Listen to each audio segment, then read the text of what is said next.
All right, welcome back. We're going to start lecture 4 in reinforcement learning. So we're going to be covering today Q learning. We're going to cover deep Q learning. This result came out in roughly 2014. And I remember it being a really big deal because one of the big conferences, Neural Information Processing Systems, DeepMind came and had this amazing demonstration that they were able to now have an agent that could learn to play video games really well. And an important thing to note here is they're doing video games from pixel input. So they're just getting the same input as what we do, and what the agent was learning to do is to control the game through this and through reinforcement learning. And so we'll talk today about the algorithm that they did to do that, and we'll build up to that point. And this is a short video they show to just illustrate how the agent is learning through direct experience to try to optimize the score. And so what it learns in this case is it starts to learn particular strategies that allow it to do really well, which may or may not be the same ones as what humans would use. And so it was pretty incredible. This is one of the sort of most impressive successes of reinforcement learning at this point, particularly at trying to do tasks that humans can do as well, and from pixel inputs. And so we're going to see today sort of how that algorithm works. All right, but before we do that, let's start with a quick check your understanding. These are posted inside of ED. And this asks you to think about the policy improvement stage. So we're going to be talking today a lot about learning through direct experience and scaling up towards function approximation with doing that. But first, let's think about when we're doing this, what sort of form the policy has. And then as we do this evaluation, we do this sort of repeated evaluation of policy improvement, what happens in this case.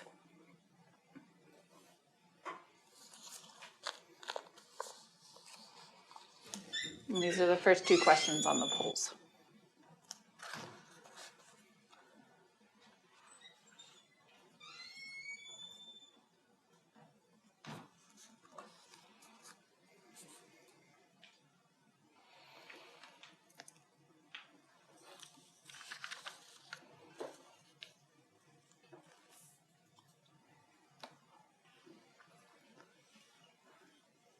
Sorry, I just joined the class.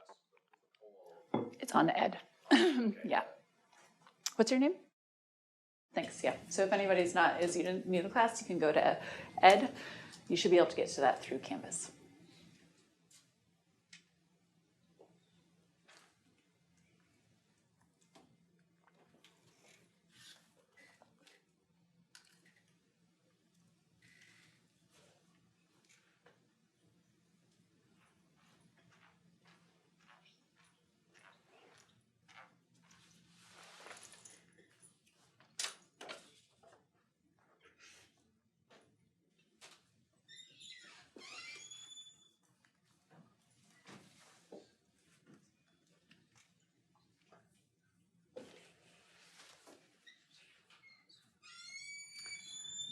All right, we have good agreement on the first one. This policy is stochastic under the assumption that for each state there's a unique max, and it means that the new policy will be deterministic. So I think everybody said that correctly, which is great. So this is the answer for this. But there's some disagreement about the second one. So why don't you turn to a neighbor and compare what you got for whether you can compute Q pi I plus 1 by using this to generate new trajectories.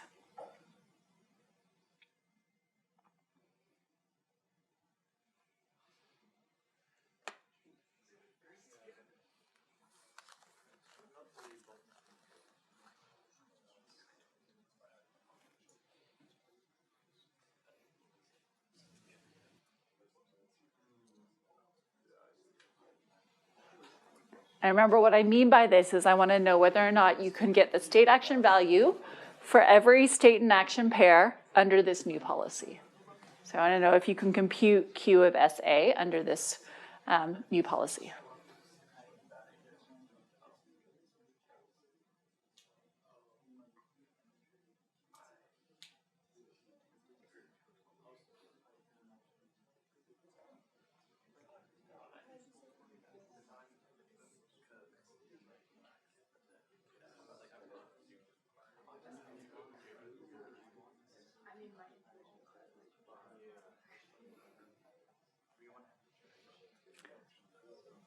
So I'll give you a hint. If a policy is deterministic, how many actions does it take in the same state? One, right. So are you going to get any data about any other actions in that state? So can we compute the Q value of all actions in that state? No. That's right. Yeah, so this is false. We can't compute it because if we have a deterministic policy, then we only ever take pi of s. So we would only take pi of I plus 1 of s. That would be the only action we'd ever take in that state. Because the policy is deterministic, it only takes that one action. And so that means you're just not going to get any data about what it would be like to take other actions in that state. And so that's useful to know because it means that if we had models of the dynamics, or if we had models of the reward, and we could do some other things, then we might be able to compute these Q values. But here, if we're going to start thinking about just learning this from data and from direct experience, that if we have a deterministic policy, it's not going to give us any data about trying different actions in the same state. And so that's going to introduce some important challenges that we have to tackle when we're trying to get data about the world in order to learn an optimal Q function.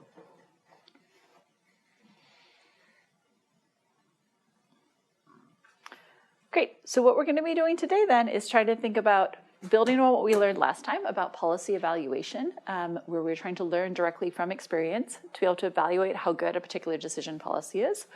How do we leverage that information to then actually learn an optimal policy, to actually learn a good decision, a good policy without having a model of how the world works. So we don't have access to an explicit parametric representation of the dynamics model or the reward model.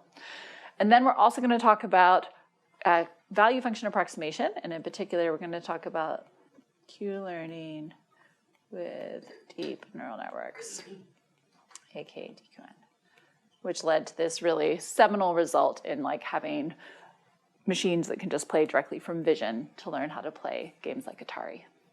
But I'll just pause here in case anybody had any questions or logistic questions before we dive into this. All right, and we're going to cover a lot today because next week we're going to start policy gradient methods, and we're doing that because we think that that's a really important thing to focus on. But there will be quite a lot today, and you're welcome to reach out. I put a bunch of worked examples at the end in case people want to step through some of those with Mars rover and others. All right, so we're gonna discuss a bunch of things, and we're gonna start by thinking about staying in the tabular land, so staying where we can write down the value function as a vector, and then trying to learn how to make optimal decisions in that case. So let's first just talk about the idea of generalized policy improvement. So we've seen before this idea of alternating between policy evaluation and policy improvement. And now we're gonna think about that for slightly more general cases of policies. So what we just said here is that if the policy is deterministic, we can't compute the state action value for any action that's not the policy. And so what we'd like to be able to do now is to have kind of more coverage. And to do that, we're going to have stochastic policies. Because if the policy is stochastic, then we'll try multiple actions in the same state, and we can use that data to estimate the Q function. So we're staying in what we're calling model-free policy iteration, meaning we're not trying to explicitly build a dynamics or reward model. We're just trying to directly estimate a Q function. And once we have a Q function, then we can extract from it an argmax policy or something else. Okay. And we're now going to be using an estimated Q because we will be estimating Q from data, directly from experience. All right, so this is going to introduce this general challenge of exploration, which is we can only learn about the things we try in the world. So this is just like you can't know how much better or worse your life would be right now if you're drinking coffee at Coupa. Same thing, we can only learn about the actions that we take, and so we need to learn about actions by trying them, so we need to explore. But the downside in general is if we try new actions, we are spending less time using our knowledge to make good decisions.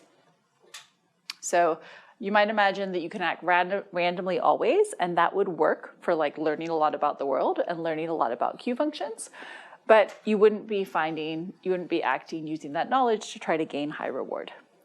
So this is known as the general challenge between like exploration and exploitation. How much time do we spend exploring and getting new data about things that might be good versus how much of the time do we exploit our knowledge of how the world works according to the data we have so far to try to make good decisions. And this will come up a lot. There's a really deep questions around here about thinking of how do we quantify our uncertainty in our knowledge, and then how do we propagate that uncertainty into the value of that uncertainty for downstream decision making. So we'll see a lot more about that later in the course, and this continues to be a really active area of research. This is not at all solved. But here we're just going to start to see some simple methods to try to tackle this challenge of sort of balancing between these two things. So one of the simplest things you could imagine doing is what's called Epsilon-greedy. And the idea with Epsilon-greedy is you're going to just spend some of the time doing things randomly and some of the times doing things the best way you know how, because you're kind of exploiting that knowledge.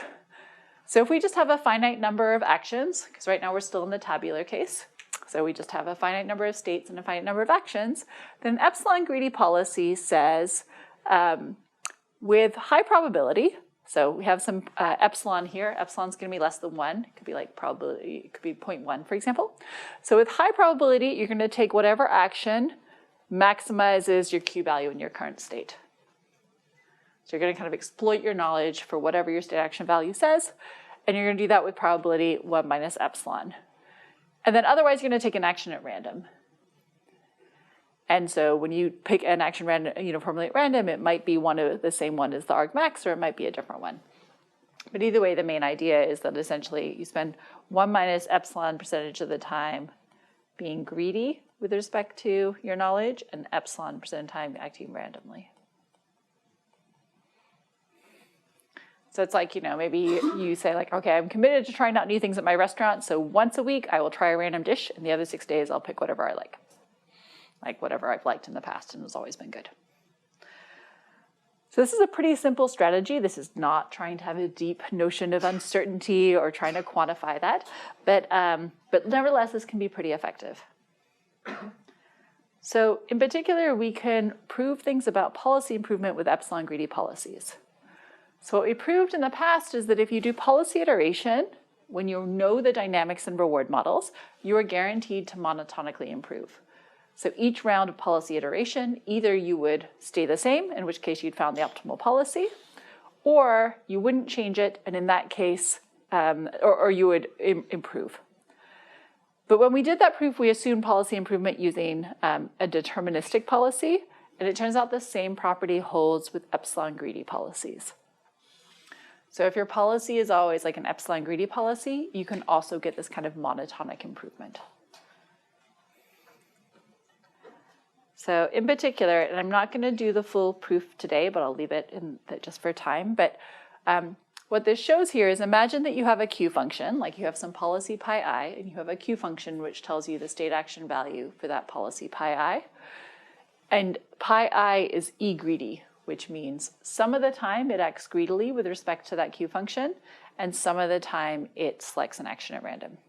So that's what it means to be an E-greedy policy with respect to that Q. It's making those decisions. When it's being greedy, it's with respect to that Q function. So what this says is that pi I plus 1 is a monotonic improvement, so that v pi I plus 1 is greater than v pi I. And we can prove this here. So essentially, we're trying to prove in this case that the new policy that you extract through doing policy improvement, which is still an E-greedy policy, is going to be better than your old E-greedy policy.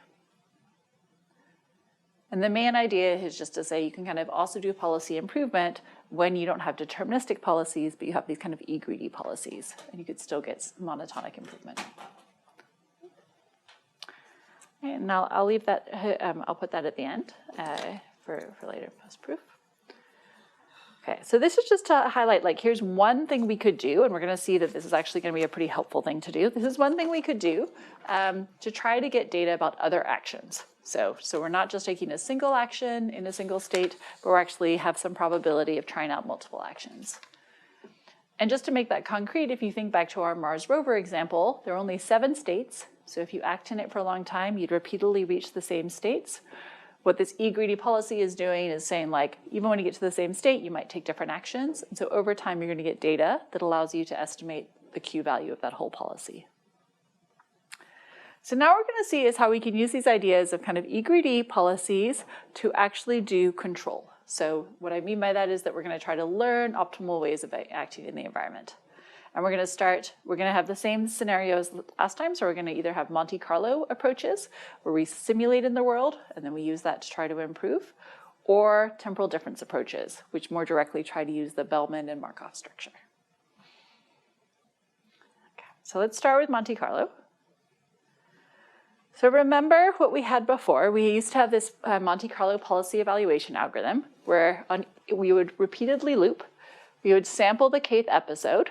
So we just like sample a series of states and actions under a particular policy. Okay? And then you could compute the return from each step till the end of the episode. And then what you would do is you would update. For the first time you visited a particular state action tuple, you would update the Q value by a weighted average between your old estimate and then your new target, which was just the sum of rewards you got starting in that state in action till the end of the episode. Okay, so this is kind of, we often call this like our target. And we were using that because we knew from Monte Carlo that, that what we want to do is really estimate the value of starting in this state, taking this action, and following this policy to the end of the episode. That we can get a sample of that by doing this, and this sample is an unbiased approximation to the true expected sum of rewards you would get starting in this state in action and going till the end of the episode. Yeah. We can apply Epsilon-greedy powertrain. We're going to see that. Yes, exactly. Yeah. So when we thought about this before, we thought the policy was like a deterministic policy, or that was the easiest way to think of it. But now the policy could be stochastic, and so it could be E-greedy. Yeah, good question. Okay, so now this policy.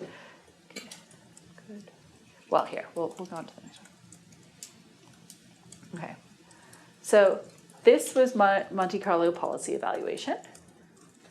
Now what we could try to do is Monte Carlo online control. So what I'm going to do here is I'm going to introduce an additional line here at the bottom which says, after I do an episode, I'm going to potentially change my policy. So you can think of this as like my policy evaluation part, and this is my policy improvement. And again, I'll just write out what this means. So what this means is that for each state, for each S, the policy for S is going to be equal to argmax Q of SA with probability 1 minus epsilon, else random. So that's what I mean by say we're doing the policy improvement step is we take our Q function, we say either you would take the argmax action or you would act randomly. Sorry, what are we looping over in the outermost loop? Is it Yeah, this would be K. Yeah, so this is just, you can think of the loop here, and I'll write that down. Loop over the episodes. So it's like I play one game of Atari, and then I update my policy evaluation, and maybe I change my policy. And then I do another round of Atari. So I like play Breakout, 1,000,000 times. Sometimes more than that in some of these cases. Yeah, and right, is it? Yeah, it's there. Yeah. I'm getting confused by this last line that you have out there. Mm-hmm. So, I mean, isn't it implicit that you are using you're using a new Q in the, once, let's say you're done with iteration number K, moved on to iteration number K plus 1.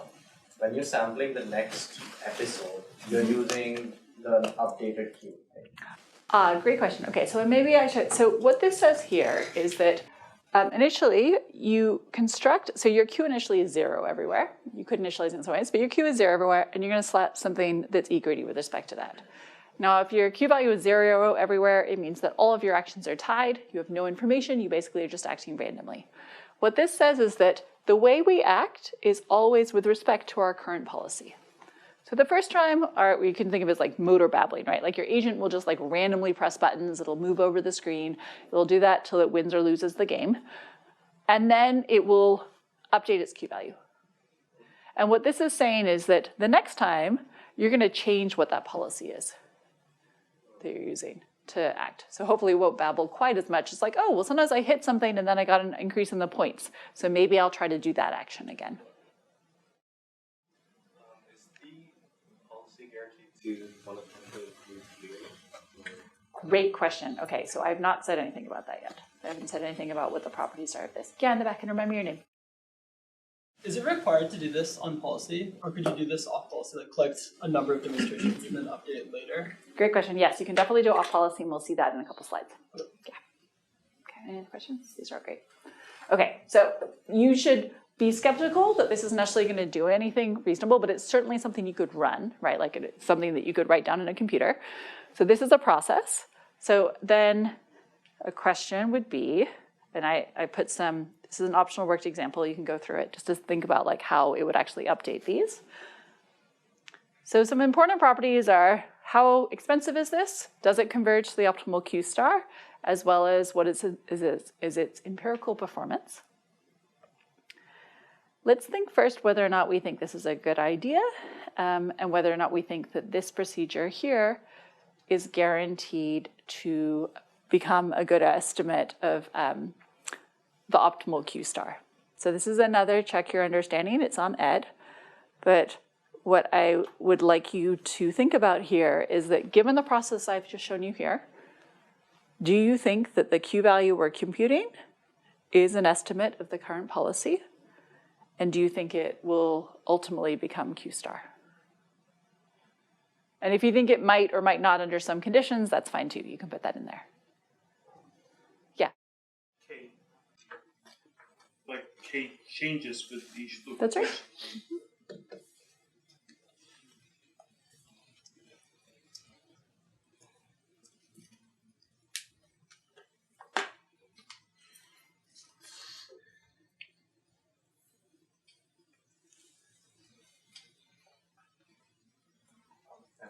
Uh-huh. I'm a bit confused about the notation.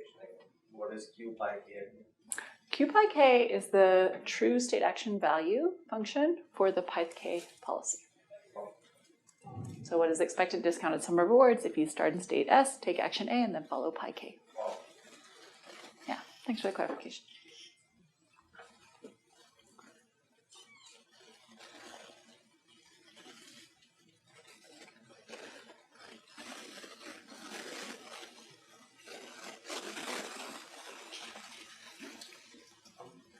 Why do you reading? I remember my meeting. Why do you reading Epsilon? I have not said anything about whether I'm very. But,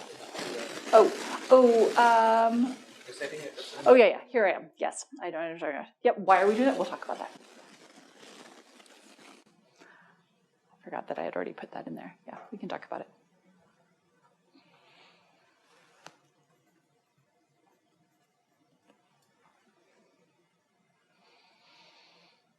Okay, and one thing just to note here, and I think this is question 2. So just to be clear here as you're thinking about this. So this is like an approximation to policy iteration. So we're kind of doing policy evaluation and then policy improvement. But it's helpful to think about kind of how much time we're spending doing policy improvement versus policy evaluation. So what this is saying here is that you're going to sample one episode, and then you're going to do policy evaluation. Okay? This is all just one episode. So it's like I'm going to play I'm going to play until I win or lose at breakout once under a particular policy. And then I'm going to change my policy. And then I'm going to play with my new policy once. And then I'm going to change my policy. And some of those games might be really long, or some of them might be really short. Yeah. so this is, like, just to clarify, this is like representing what you would do after playing one game at breakout.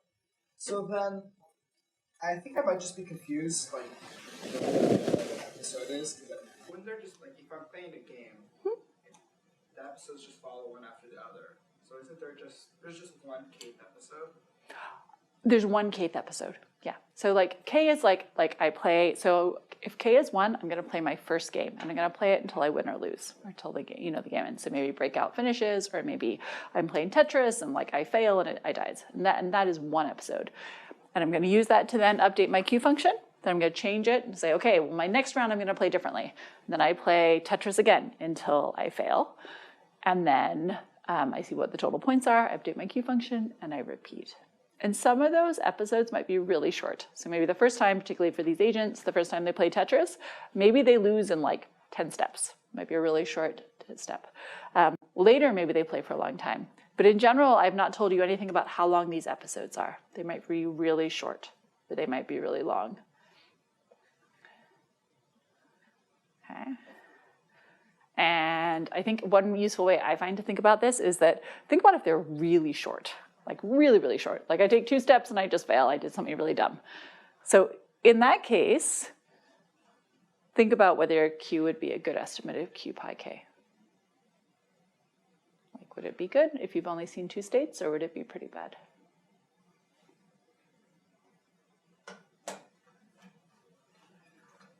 So why don't you turn to someone near you? I think most people have voted. If you or have written something you haven't, but why don't you check and see what you think?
I thought an episode was like different times.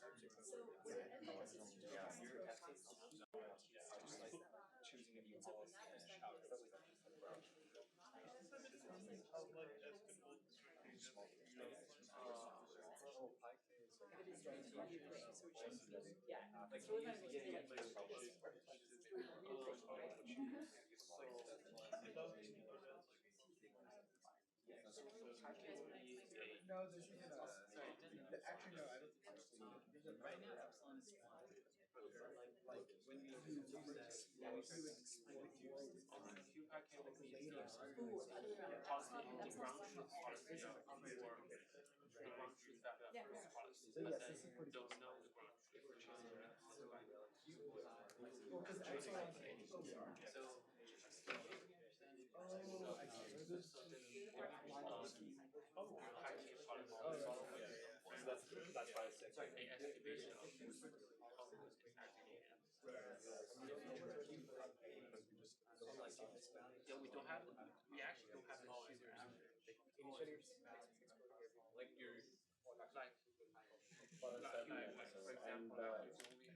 For a certain set of episodes, right? That is Q1, that's Q. Although we know not it's discrete. Okay, awesome. I'm hearing a lot of really good discussion, but I'm going to interrupt you because I want to make sure we get to DQN. So this is where, so one of the reasons that I bring up this particular example is that, here it's tabular, things are a little bit smaller, so it's a bit easier to see. But essentially what I kind of want you guys to get out of today is that it should be sort of shocking that reinforcement learning works. And we're not going to have time to go through all the deep mathematical reasons for why it does work sometimes in this class, but I'm happy to give people pointers. But so there's several things that are really kind of odd if you start to think about this when you go through this. So first of all, Q is not an estimate of Q pi k. It is not because it is averaging over policies that are changing every episode, or potentially changing every episode, right? Because, in fact, in general, it will be, right? Because we're decaying epsilon. So we're changing epsilon each round, which means we're making things more and more deterministic. But in addition to that, our Q might be changing. So essentially, like I'm just trying a policy one round, and then I update my Q, and then I try something again. And it's sort of like, extreme example of this would be like flipping a coin once and deciding what its bias is or something like that. Like that's just not very much data to do this evaluation. And you're averaging this over many, many different policies. So Q is not an estimate of Q pi k. It's this weird weighted average of all the previous data and all the policies you've done before. Would Q still not be an estimate of like if K is the latest K minus 1? Well, but not really, right? Because you've averaged in that part. That part's from pi k plus 1. But this old thing was over all of is like this weird weighted average of all the other policies you've tried. So yes, it is that, but also like that plus all the other policies. So it's this weird thing, right? The second thing is that we're only doing, and I was talking to some people about this, we're only doing one rollout to try to evaluate a policy. And you might imagine there's a lot of stochasticity, like even in something like, some games, there's like random rolls of the dice and stuff like that, which means even with the same strategy, you might get different outcomes each time. So it'd be like if, you drove to SF and you did it once and there was no traffic. And so you're like, oh, I can always get to SF in 20 minutes on the highway. But for those of you that drive to SF, you would know that often there's lots of traffic. And so you would need to average over many rounds of doing this to see how good a particular route is. So the weird thing here is that we're just doing like kind of one rollout. We're averaging into this weird Q thing, which is now going to be this weighted average over all the policies we've done. And we have this weird epsilon thing. And it should not be clear yet that we will necessarily converge to Q star.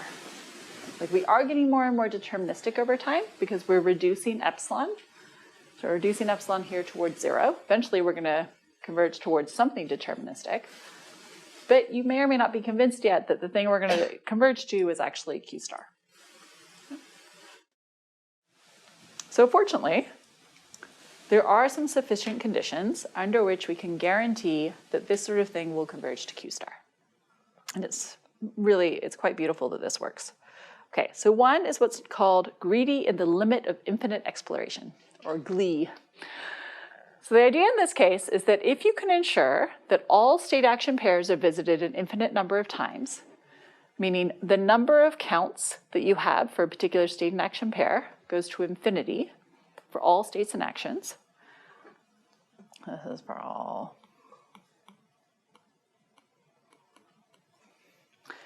And the behavior policy, and what I mean by the behavior policy is this is the policy you're actually using to make decisions in the world.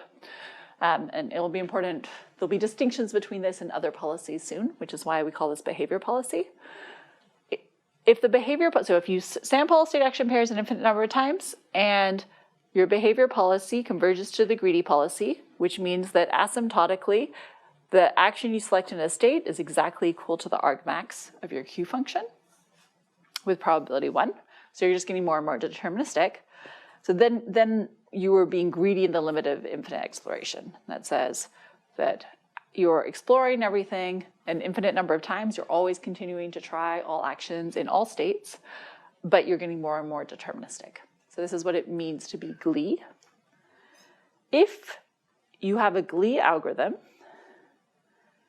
and I'll just note here, like a simple way to do this is to do E greedy where epsilon is reduced to 0 at the following rate. Okay. So we'd have this, so that's sort of a simple one, you know, and visit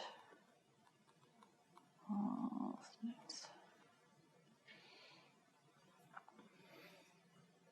And that should hold as long as you have an E-greedy strategy, then you will be able to visit all states and actions. So you're going to be visiting all states and actions under this GLIE strategy. Then under that, the Monte Carlo algorithm I just showed you, 4 tabular representations will converge to Q star. Which means as long as you decay epsilon at this rate, you are actually converging to Q star. You're getting more and more deterministic. You're still visiting all states and actions an infinite number of times. And this procedure is guaranteed to asymptotically get you to the optimal Q function, which is pretty cool. And it should be somewhat surprising. All right, so that is GLIE. And that is one of the reasons why we like to think about E-greedy algorithms, because they have this nice property that we can prove that we are going to get an optimal policy, even though all we're doing is we're acting in the world and we're getting this data.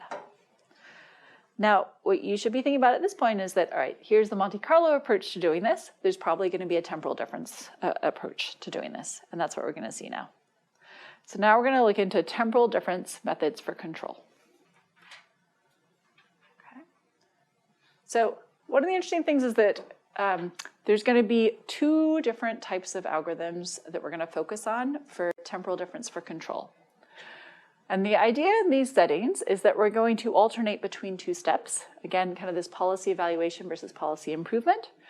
And one of the key things to think about in this case is sort of how much time are we spending doing evaluation versus improvement, and what are we trying to evaluate, and what are we improving with respect to. So the idea now is that we're going to compute Q pi using temporal difference updating with an E-greedy policy. And then we're going to do policy improvement in the same way that we saw before for Monte Carlo methods. So we can do this E-greedy thing where we are greedy with respect to our current Q value. And the first algorithm we're going to see is called SARSA. And the reason it is called SARSA is it is state, action, reward, next state, next action. It is short for that. SARSA, SARSA. That's an easy way to to remember why this method would be called SARSA, because those are the tuples we need in order to do updates. We need SAR, S prime, A prime to do an update. And this is going to be an on-policy algorithm, and this is related to what was suggested in the back. Remind me your name? Yeah, exactly what I said. So can we also use sort of off-policy data? And we'll see that really shortly. But SARSA is going to be on policy. And what we mean by that is that it's going to be computing an estimate of the Q value of the policy we're using to act, or what policy we're using to make decisions in the world. So let's see how it works. So in general, the form of SARSA is the following. We are going to iterate.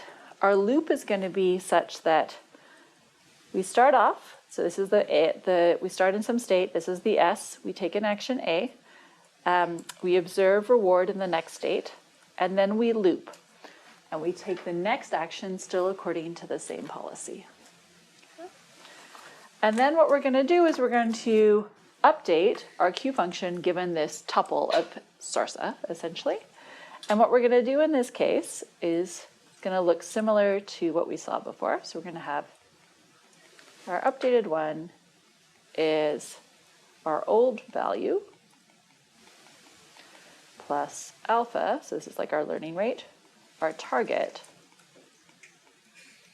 st plus 1, at plus 1, minus q of st at. So this is the target. And it's going to look similar to what we saw for TD0, where we plug in our immediate reward plus our estimate of the expected discounted sum of rewards starting in that next state. And one of the important things to notice in this case is we are plugging in the actual action we took in the next state. So we're saying, what is the expected discounted sum of rewards starting in this state and taking this action? Well, one estimate of it is the immediate reward I got plus gamma times the Q value for the state I reached plus the action I would take under this policy next. And that's one of the reasons why it's called on policy, because it's being specific to the action you would actually take under this policy. All right, and then after then the next thing we do is we do policy improvement. And what we would do in this case is, again, similar to what we saw in the other one. So for all S, this just means for all, for anybody who hasn't seen this notation. Pi of S is equal to arg max over A, Q of SA, with probability 1 less epsilon, random.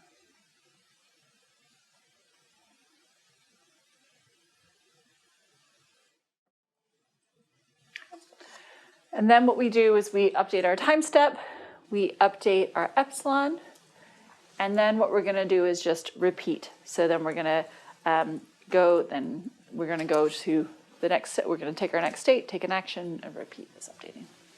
Okay. So this is called, yeah. Quick question, I have a bit confused about setting pi of S. Do we say pi is a deterministic policy that is one of this with this probability and the other one with the other probability, or are we saying it's a stochastic policy that can? It's a stochastic policy, yeah. So it's a stochastic policy. At the very beginning, it's totally random. You just take any action in any state. Later, you're defining it with respect to your current Q value, and you're either being greedy with respect to that Q value or selecting action at random. Yeah. So one concern that I had was that, like, what if we reach a terminal state and then this end? Good question. Okay, and this actually came up in another conversation earlier this morning. Yes, so if you reach a terminal state, then you just reset. So if best t plus 2 is terminal, reset episode and sample S. So if you ever reach a state where it's terminal, what would happen next is then your whole episode just resets. You sample this initial state from the world, and then you repeat. So just like if I finish my game, I failed at Tesla, it reinitializes the world. So these are still sort of assumed to be continuing processes. Yeah? Hi. I'm wondering what will off policy to happen? Great question. So what and what we're going to see in just like a slide or two, and you guys are probably, half of you at least has probably seen this before, we're going to see Q learning, and that's where it's going to be off policy. Okay. A very quick question, when it's S t plus 2, do we do the step 7 or do we skip it for one step and do it in the next one? Because if it's terminal or in general? If it's terminal. If it's terminal, you would halt here, and then you would reset the whole thing. Then you would need to take an action, observe, or next state, and then jump into 5. So you'd sort of have to reset to 2. Yeah. Great question. All right, so let's see. Well, first let's talk about whether this is guaranteed to do anything reasonable, and then we'll going. So I've written this out neatly here, and then there's a worked example for the Mars rover at the end of the slides. Okay, so one thing to note here, too, is that now we've defined a general learning rate, so that we have a general learning rate here. Okay, and we also have, let me make sure I keep this in here. We're going to keep updating our epsilon. Okay. So is this a good approach? So we can think of a couple different things here. We can think of the computational complexity.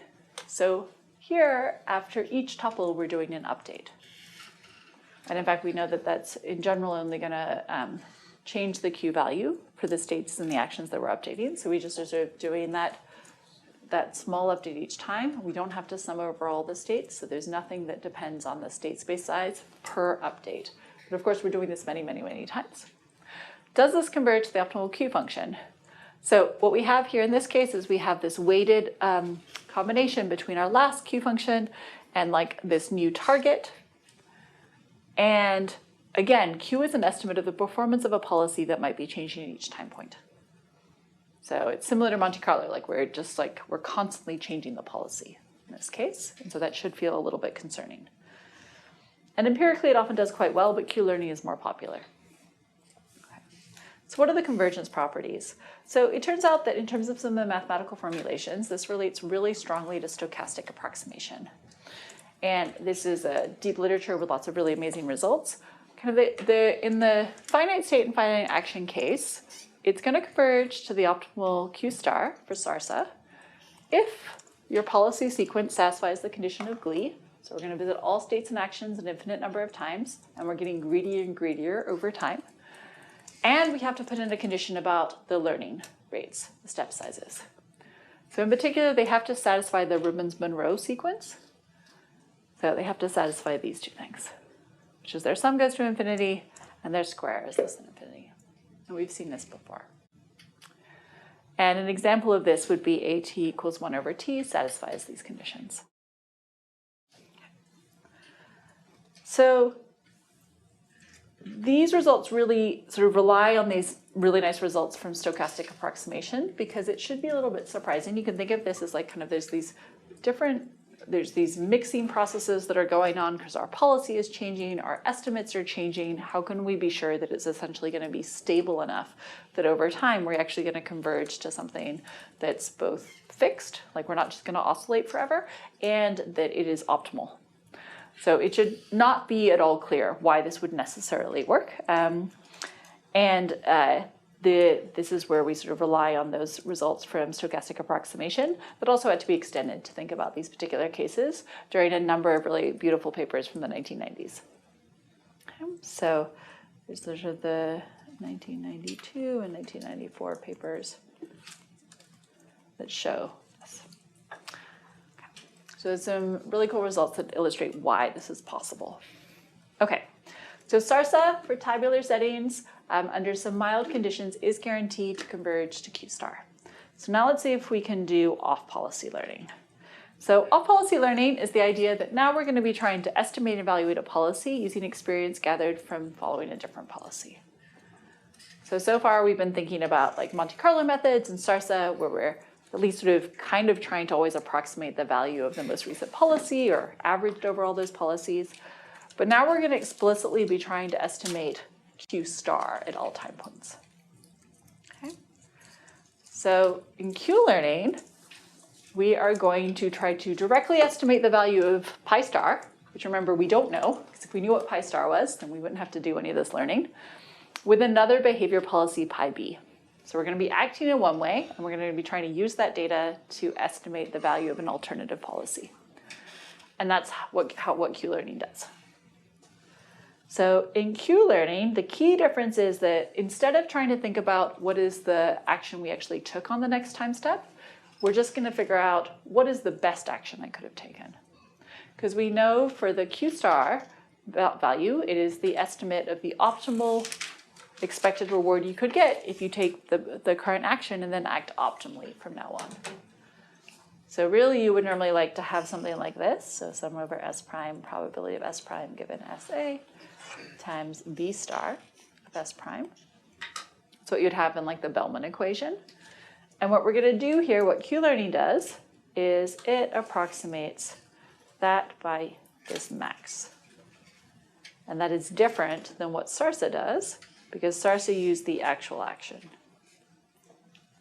And Q learning says, I don't really care what actual action you took. I care about what is the best thing you could have done there, because that's giving me a better estimate of the maximum expected discounted sum of rewards I'd get from that state till the end of time.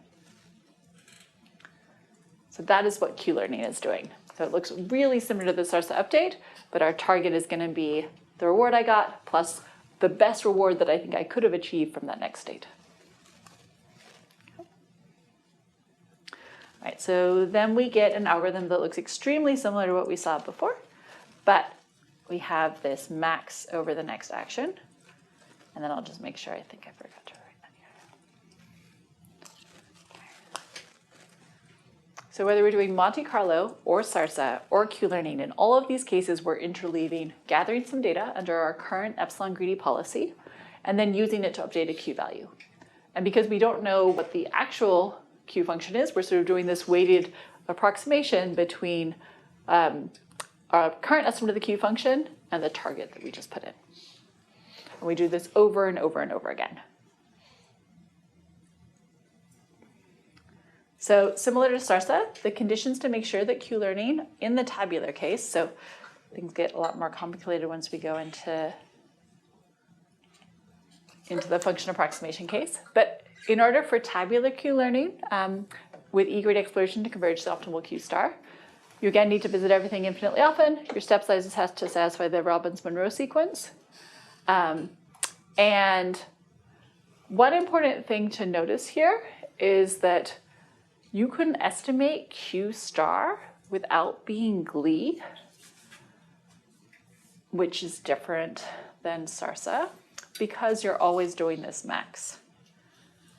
So even if you act completely randomly, so just like infinite exploration, not being greedy, you can learn Q star, because in your Q star estimate here, you're always doing this max A. That's an important difference compared to SARSA. Okay. But if you actually want to use that information to make good decisions in the world, you need to become greedy over time and be using that information to actually select the best action according to your Q function. So for E-greedy algorithms with Q learning, you normally decay your epsilon over time, so you're getting more and more deterministic. And you're taking your estimate of what Q star is and using it to make decisions. Okay, we're now going to go into function approximation. I'm just going to pause there in case people had any questions.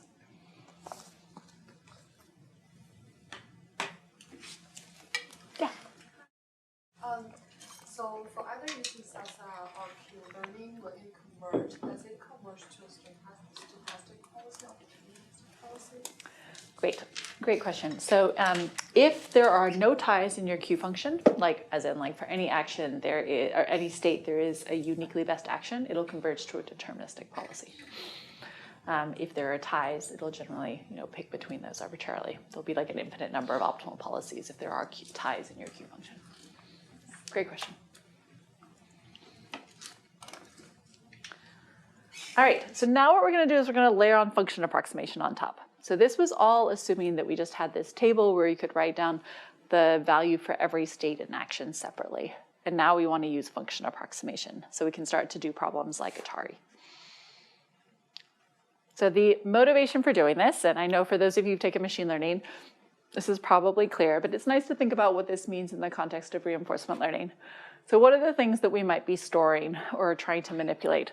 That might be the dynamics or reward model, the value function, the state action value function, or the policy. And if you were thinking about pixel space, you do not want to write that down as like one different value for every, bless you, for every different possible image in the world. So we're going to want compact representations, like what we can do with neural networks, so that we reduce the memory we need to like write down those dynamics models, the value function or Q or the policy. We reduce the computation, and ideally we might even be able to reduce the experience. And I think this last point maybe is a particularly interesting one to think about. So you could imagine like if your agent is learning to play an Atari game or play Breakout, it might want to know that like, oh, well, if these pixels are slightly different here, most of the time you might still take the same decision. And so then instead of having to learn from scratch what to do in each state, you can get this sort of generalization. And that could be really important in terms of reducing the amount of data we need to learn to make good decisions. All right, so how do we do this? What we're going to try to do is we're going to essentially do the same thing as what we did before, but we're also going to have to incorporate a function approximation step. So let's just think about how we would do this if we had an oracle. So what I mean by this is we're not thinking yet right now about all the learning and like gathering data. We're just assuming how do we fit a function to represent our Q function. So let's imagine that you had an oracle that for any state and action, it would give you the true value for a particular policy and that state and action. So it would tell you like, that's 3 or that's 7. So then you could say, okay, now I've just got a supervised learning problem. I've got input tuples of states and actions, and I have output values of my Q function. And what I want to do now is just learn a function to, like a regression function, to say, given the state and action, what is the output? And so imagine that you're in a case where like, we have a continuous set of states and we only have one action. Then you might just have all these different points. And maybe you just want to learn a function that predicts the Q for every single state. You just learn like a parametric function, or it could be a deep neural network. And in general, just like in supervised learning, the objective is going to be to find the best approximate representation of Q given some weights or given some neural network architecture. So we've got like, some neural net. And we're just gonna fit this to try to, if we had these points. But of course, we don't have these points, and we're gonna see how we're gonna handle it when we don't have these points. But this is kind of the intuition, is that if you had these, then you could do the function approximation step by saying, okay, well, how do I am gonna handle generalization by using like a linear function or a deep neural network to say for each of these states and actions, what is the output? So just to highlight here, in this class, generally we will be focusing on methods that use stochastic gradient descent to try to fit these functions. And again, I expect most of this is familiar for you guys if you've done machine learning. If you haven't, you can come talk to me or any of the TAs. Generally, we're gonna just use mean squared error, and we're gonna try to fit a function that minimizes the mean squared error.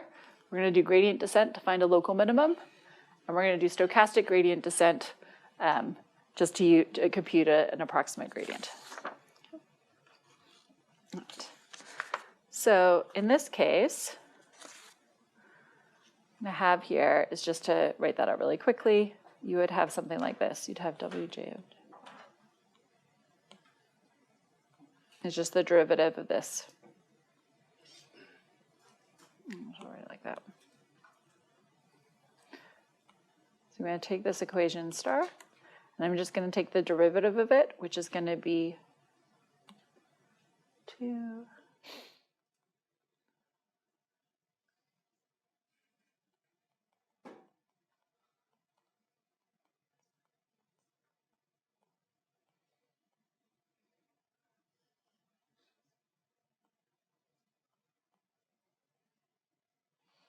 So we're just going to take the derivative of this, and essentially that just means we're going to have to take the derivative through our Q function representation, like using autodiff for deep neural networks.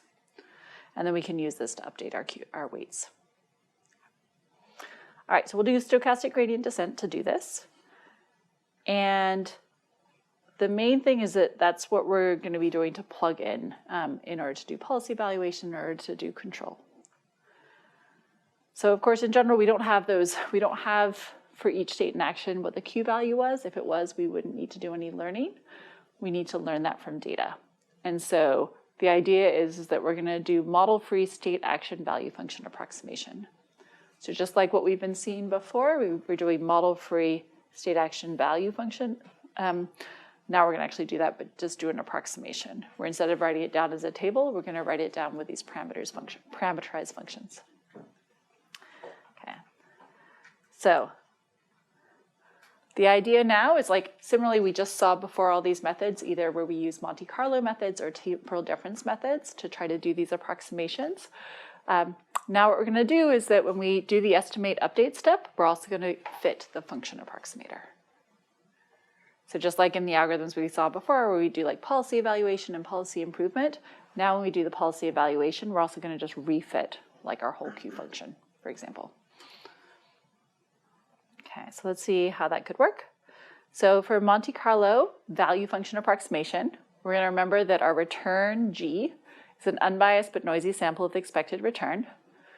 So we can think of us having like this state action return, etc. And so you can substitute in those G's for the true Q pi when you're doing your fitting. Okay. So let's see what that would look like. So in this case, remember what we would like here when we're doing our function approximation is that this is the real Q of the policy. But we don't know what the real Q value is, so we're just going to plug in our observed return. So, we would like Q of SA.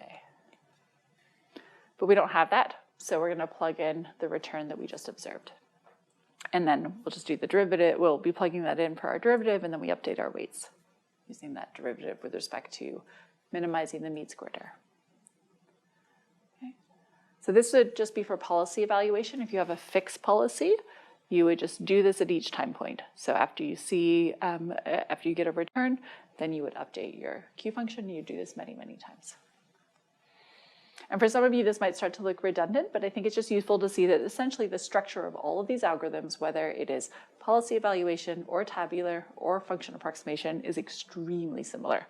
We are just either sampling an episode or sampling a tuple, We are going to do one step, which is like policy evaluation, where we update our estimate of the Q function, maybe optionally do function approximation fitting, and then we're going to use that to figure out how to act next if we are doing control. And we'll see an example of that shortly. Okay, so that is Monte Carlo. Okay, oops. Okay. All right, for temporal difference learning, it's very similar, but now we are going to have this weighted sum where we plug in, we bootstrap, so we plug in our current estimate of the value of S prime. So this is the same update we saw before. This was for tabular cases, and now we're going to do it for function approximation. Okay. So let's first just see how we do it for function approximation. It's just useful, I think, when we look at this to think about all the different ways we're doing approximations. We are sampling to approximate the expected value over the next state. We are bootstrapping to plug in what the value of those states are.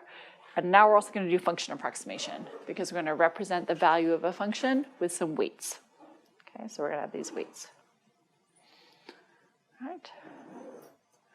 And again, we can just do stochastic gradient descent to fit our weight function to represent that value function.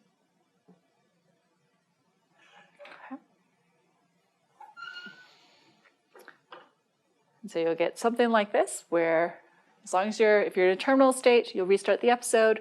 Otherwise, you'll just be doing these, computing the gradient with respect to your minimizing your mean squared error and updating your weights.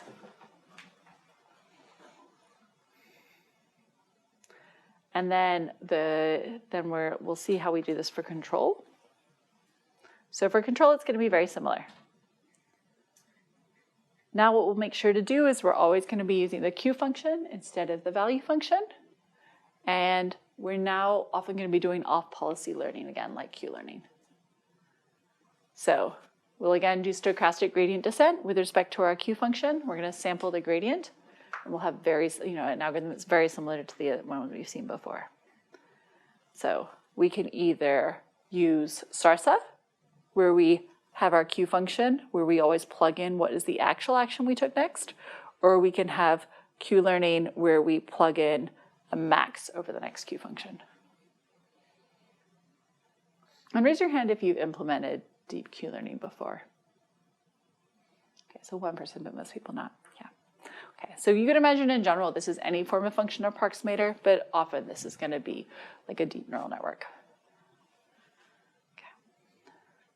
Now, one thing I just want to highlight here is that, again, just sort of being in terms of being concerned whether all of this is going to work, there's a lot of approximations that are happening here. So particularly for Q learning.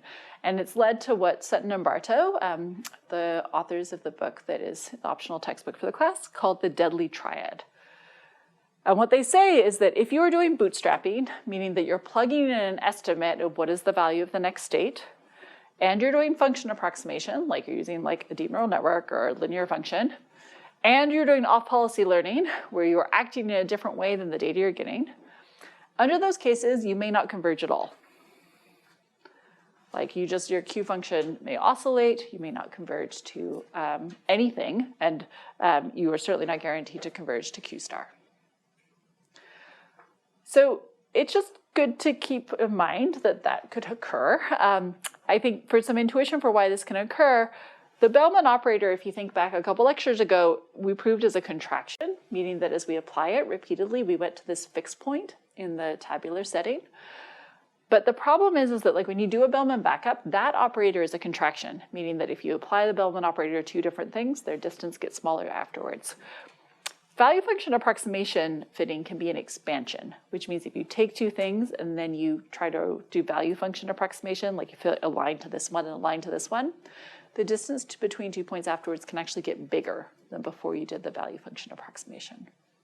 So there's a really beautiful example of this in a paper by Jeff Gordon from 1995. I will just, Jeff Gordon, 1995, has a really nice example of this where you just can kind of visually see when you have these two functions and these like points that after you do this value function approximation, you've actually made the distance between them bigger.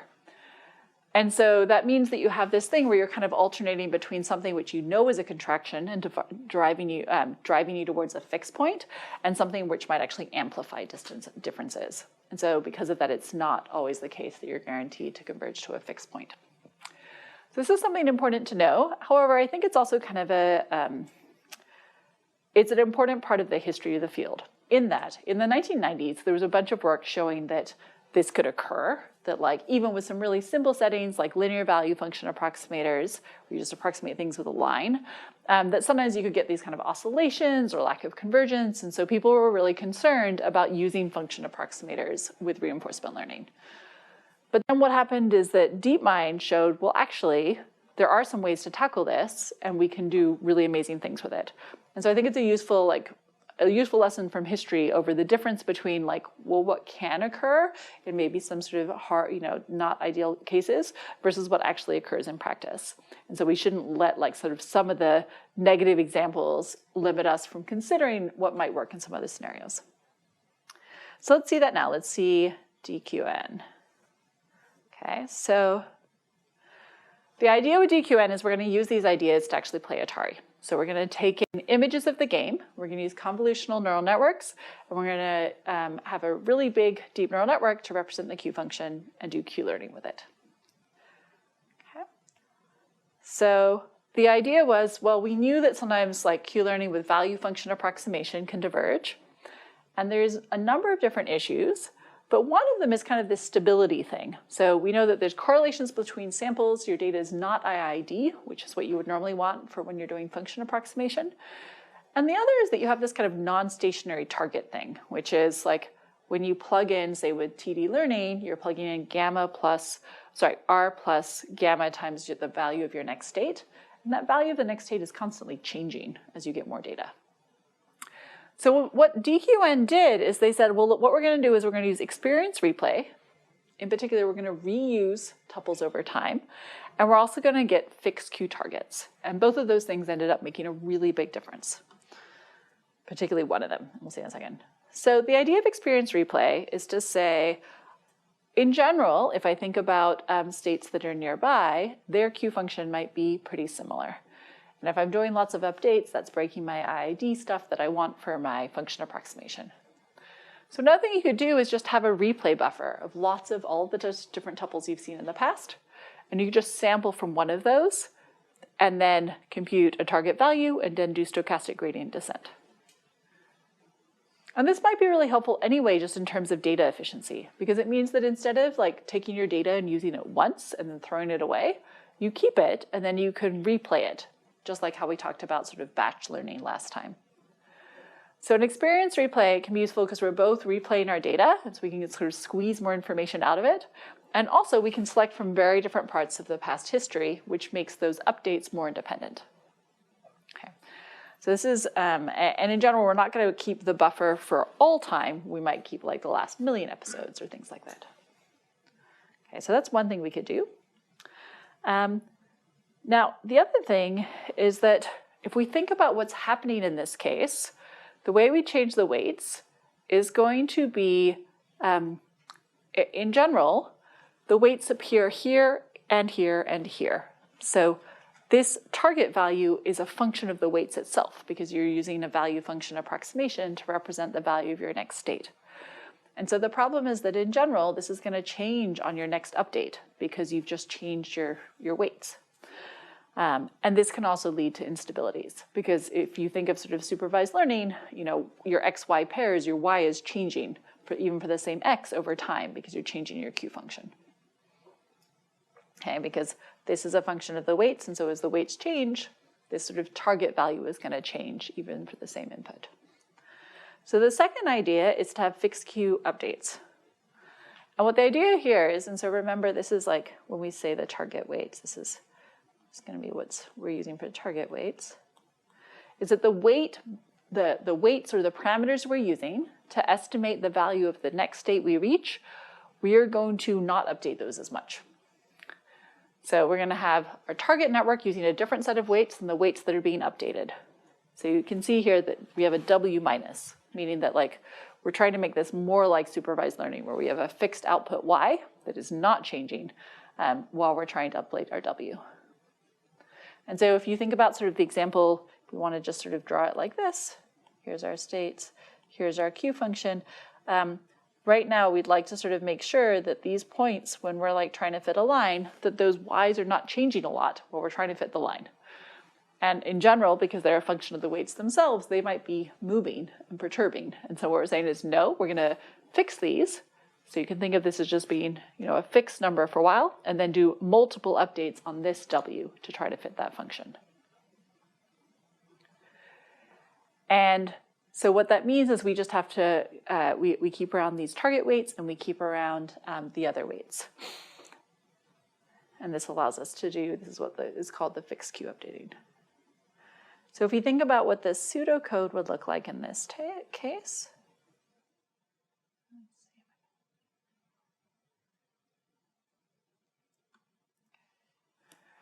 it's going to look pretty similar to the things we've seen. You're going to sample an action, you're going to observe forward to the next state, you're going to store the transition in a replay buffer. So you're going to keep track of it.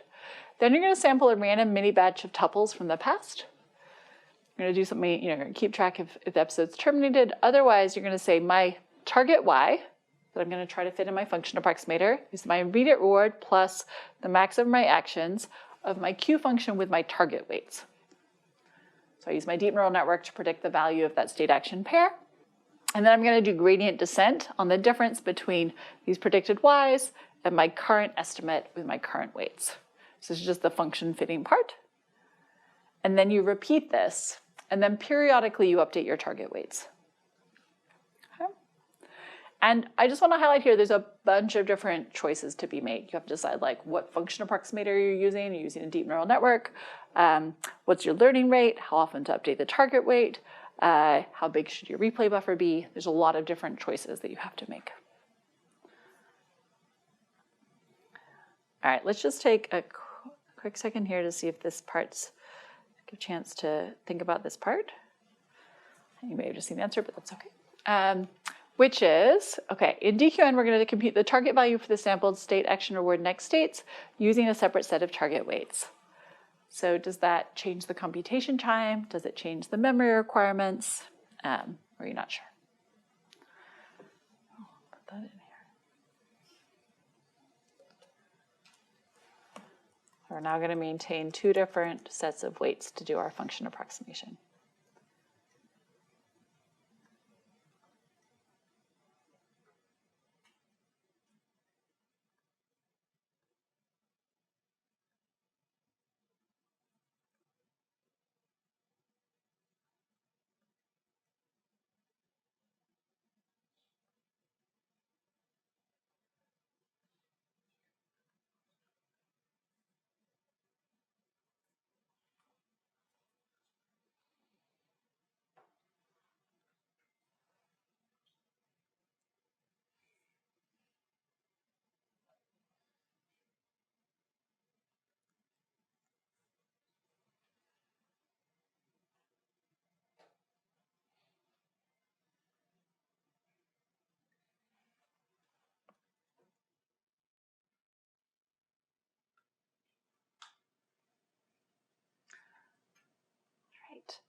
Yep, I see almost everyone converged the right answer very quickly. It is doubling the memory requirements. So you have to keep track of a second set of parameters.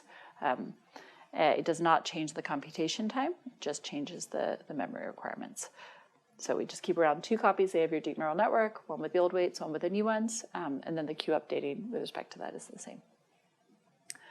All right, let's see what that actually does. So the key innovations for DQN, where we are going to use deep neural networks that had been done before, but not with, I think this is the first really big example with convolutional neural networks. It's going to maintain these really large episodic replays, and then it is also going to have these fixed targets. All right, so what they have here is they're going to do these series of convolutions, output, and they're going to output a Q value for each action. And they're going to use that to make decisions. And I think one of the things, well, there's multiple really remarkable things about this paper. One is that they got extremely good performance across a really wide set of games. So instead of only having a few benchmark tasks, they looked at the whole suite of performance. They are learning a different policy per video game, but it is the same neural network architecture. And I believe all the same hyperparameters too.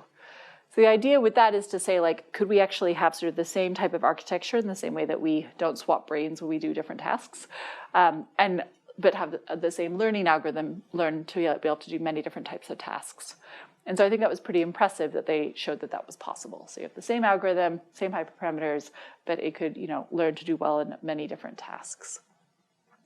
I think one of the interesting things about the paper is to consider what were the aspects that were important for success. So here's just a subset of algorithms, a subset of the domains. This is a few of the games. And they also compared to using a much more simple function approximator.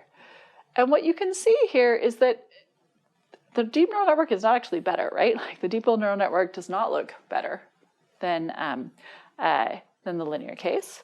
So it's not clear that just using a more function it wasn't just that they used a much more careful function approximator. And the second thing was whether they used this fixed Q, and that helped. So you can see now that they are exceeding the performance of using a more simple function approximator. So this idea of kind of keeping things stable is helpful in terms of oscillations. But using the replay was incredibly helpful. So they went from 3 or 10 up to 241. Or in some way, something from either roughly 3 times as good and sometimes even more like a couple orders of magnitude. So it was incredibly helpful to use an experienced replay buffer. And maybe this isn't so surprising because it means that they are just reusing their data a lot. But it was really, incredibly important. And I think that's really helpful to motivate why thinking about sample efficiency and reusing your data is helpful. And then combining these ideas led to even bigger benefits. So it was helpful to have both the fixed targets and the replay buffer. But if you could only pick one, the replay buffer was just enormously helpful.